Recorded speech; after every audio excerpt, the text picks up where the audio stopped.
and welcome to the JustPhantomComics YouTube channel. I'm Boxjumper, and today I'm going to review the Academy Award-winning movie called Spider-Man Into the Spider-Verse. I know this movie is widely loved by pretty much all Spider-Man fans, and it is, as far as I can see, the best Spider-Man movie in history of Spider-Man movies, and perhaps even among the greatest superhero movies, including live action as well, and just in general, a very good movie. Well, that was up until Across the Spider-Verse came out, because allegedly that movie is even greater. But yeah, I'm going to watch this one first. I can't believe I haven't seen it yet, considering it came out in 2018. Well, very late 2018. But yeah, I love Spider-Man, he is one of my favorite superheroes, but I haven't really been interested in anything Spider-Man related aside of the video games, since that Ultimate Spider-Man TV series from 2012 to 2017. Obviously I didn't watch it in 2017, I didn't watch all the seasons, but yeah. To this day, the only MCU Spider-Man movie I have seen in full or more than 20 minutes of is Spider-Man No Way Home, and it wasn't even that good. It relied way too much on nostalgia. It's like style over substance, even if the nostalgia trap was really well done. And the only reason I watched it is because a friend of mine asked me to go with him, so I went with him. Okay, with that long intro, let's review Spider-Man Into the Spider-Verse. From this point on, I'll just refer to the movie as Into the Spider-Verse. Okay, so Into the Spider-Verse features Shamak Moore, Jake Johnson, Haley Steinfeld, Mahershala Ali, Luna Lauren Velez, Zoe Kravitz, as well as Nicolas Cage, Chris Pine, Oscar Isaac, in roles varying from small to miscellaneous. The movie is inspired by the Amazing Spider-Man story arc Spider-Verse and the Ultimate Marvel Comics The Death of Spider-Man and Spider-Man, a 5-issue miniseries from 2012. Say what you will about Sony Pictures Entertainment, but they have been outdoing Marvel Studios when it comes to the Spider-Man movies. And for all their shortcomings, like the Venom movies and the Morbius movie that haven't been received that well, when it comes to Spider-Man, at least the animated side of it, they are the masters of doing it. So the interesting thing about Into the Spider-Verse is that Sony Pictures Animation hasn't really been doing very well with their animated movies, okay? They really haven't. I mean, they released the Emoji movie and you know how that went. But with this animated movie, they have turned the dial up to 11. It is of course based on a character that we have seen before, but still, you know, this has birthed all expectations, I think, because they were coming off the back of some terrible movies, animated movies. So they kind of switched up the animation for this specific movie right here. And it kind of revolutionized or revolutionized the animation that movies are doing now, where we can see that, well, the only example I can think of right now is Puss in Boots The Last Wish, which kind of uses similar animation to this, and I hope in the future we will see more movies animated like this. But yeah, I really like the animation. It's very unique, as I said. It's kind of like the frame rate is like chopped in half. I mean, at first it was a little bit jarring to me, to my eyes. It's like, what is this? They're missing frames. But as the movie goes on, you really get used to it, and it doesn't become an eyesore anymore and becomes really cool and really unique. And not only the frame rate stuff, but how they have drawn the lines on their head and face and stuff like that. And of course how the movie looks. It doesn't look like the traditional animated movie. It's a lot rougher, I would say, but not in a bad way, in a good way. So Into the Spider-Verse is a good movie. This is a very good movie, I do have to say. Is it the greatest animated Spider-Man superhero movie that I've ever seen that people on Twitter claimed it to be? Perhaps not. I mean, I would rank it so far above the Amazing Spider-Man movies. Probably above Spider-Man 3. Yeah, I will rank it above Spider-Man 3. But is it above Spider-Man 1 and Spider-Man 2 by Sam Raimi? I don't know yet. But anyway, the movie follows a pretty basic multiverse storyline that we have seen. I mean, really after this movie, the multiverse just... everyone loves multiverses now. But when this movie came out, obviously it wasn't a hot craze back then, in 2018. Not that long ago. But since then we have got multiple multiverse stories. Let me just start off by saying that basic doesn't mean bad, because we have many basic stories that have been very well done. Let's take Justice League The Flashpoint Paradox as an example. that is pretty basic and a straightforward time travel multiverse story, but it is what happens in between that matters, and that's why Into the Spider-Verse is such a good movie. It's what happens in between. Alright, so I'm gonna do a very quick summary. This movie came out many years ago. I said it was gonna be a short summary, I lied.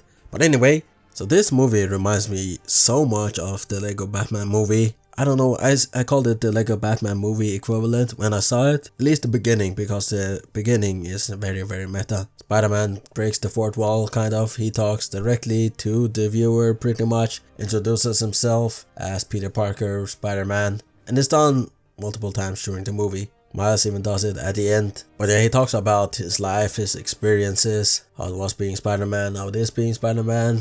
And then we get a bunch of Sam Raimi references that I really like. Obviously they weren't completely ripped from the other movie, but it was done such as that he had those experiences along with probably some other experiences from the Amazing Spider-Man movies. I just can't remember the Amazing Spider-Man movies. But yeah, we got references from Spider-Man 2 with the train scene, Spider-Man 3 with the dancing, the weird dancing, and was Spider-Man 1 where Mary Jane kissed him hanging upside down. Now, I'm gonna be a little bit controversial here, and I'm going to say that, now don't shoot me, I'm going to say that this movie would not be as beloved if it had traditional 3D animation.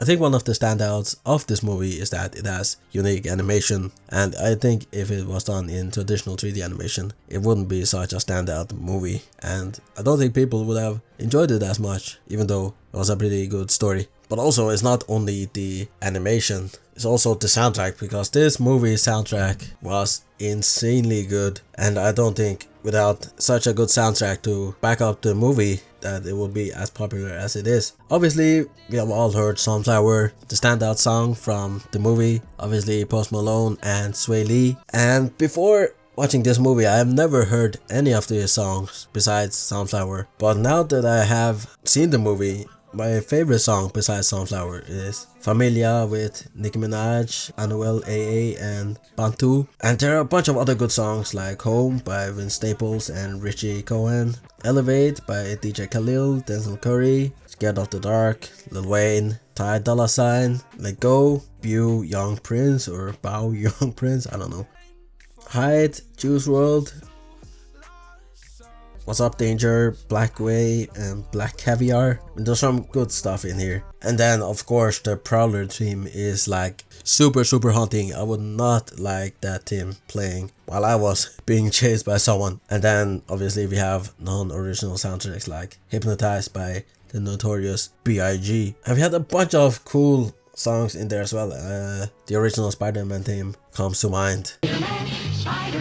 But yeah, the soundtrack in this movie complements the movie super well. I think that's why the movie is so good. The soundtrack, the animation, the story just blends together so well that it becomes an epic movie. It's like an experience. You know, of course movies are experiences in and of themselves, but this is an experience, you know. So the movie was also a whole lot of fun. The dynamic between the Spider people was super fun, especially Spider B. Parker. He was really fun. I think he was almost the comedic relief of the movie, even though we didn't really have comedic relief, even though we had a literal pig being Spider-Man. But yeah, the dynamic between Peter B. Parker and Miles Morales when they first met especially was so fun. You know, he had been Spider-Man for 20 years or something like that. He had a bunch of experiences that the others didn't have, not only as a superhero but as a person as well. You know, there was a whole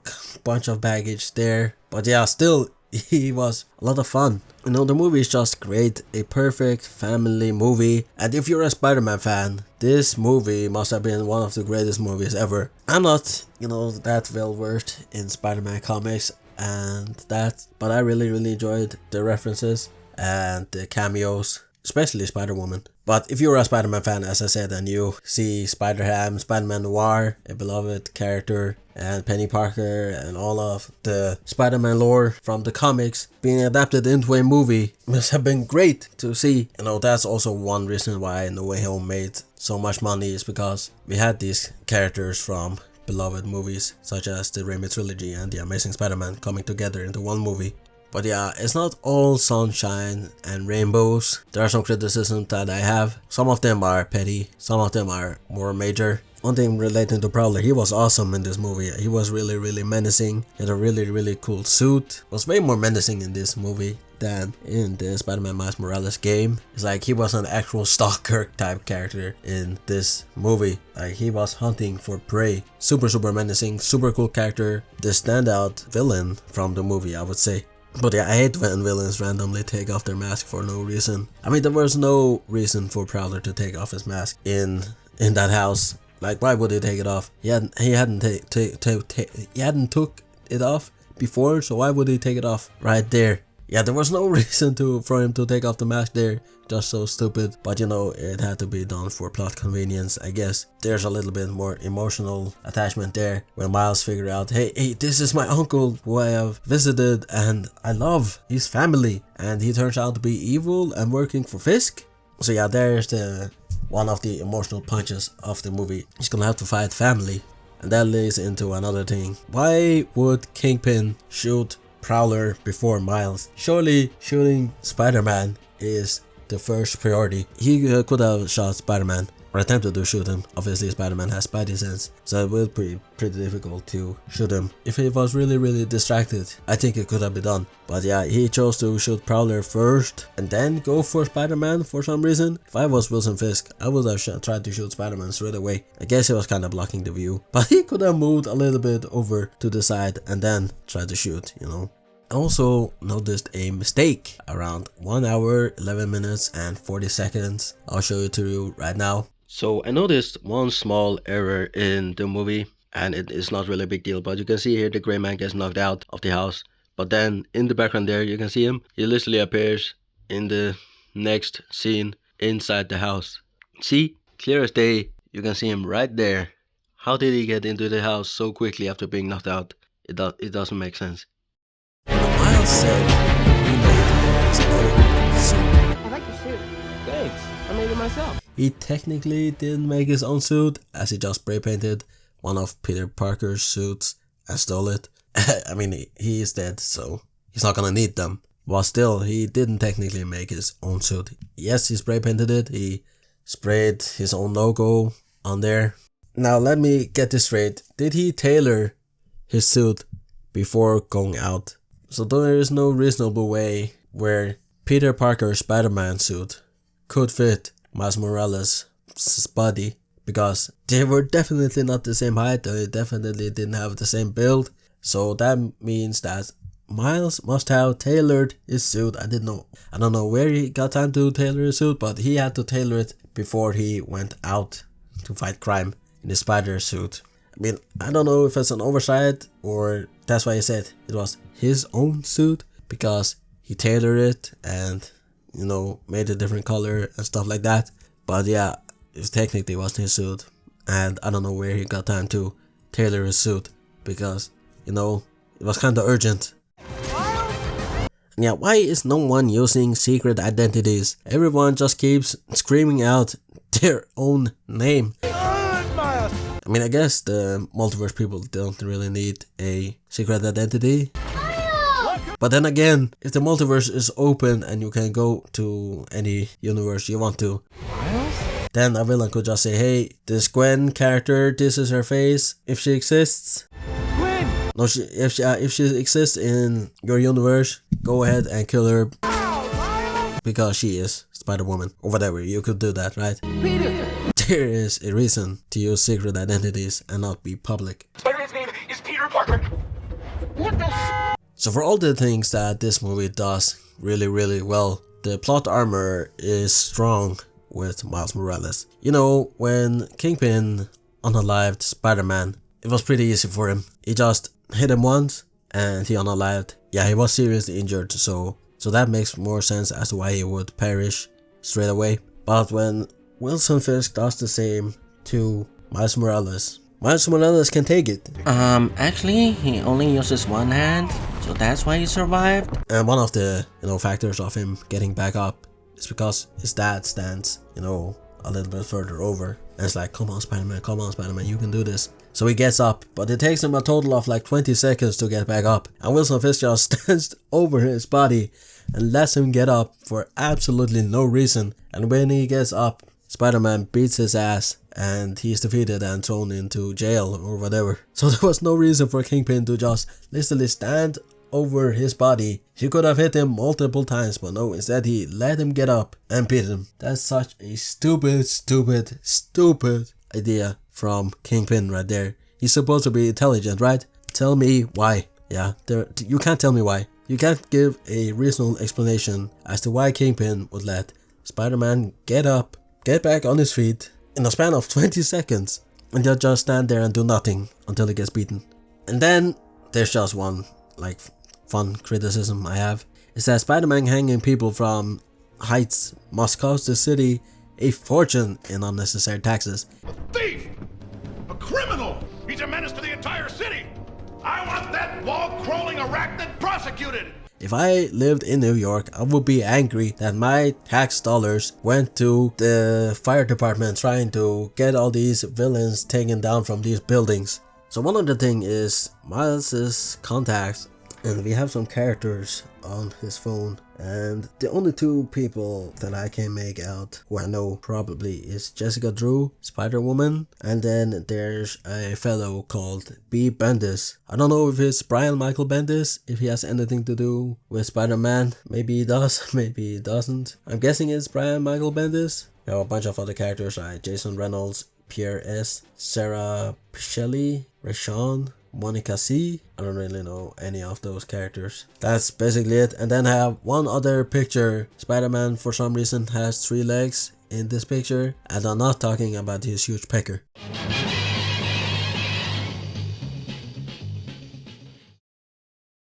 Needless to say, Oh, for crying out loud. Calling it quits now, baby, I'm a wreck. You're a wreck.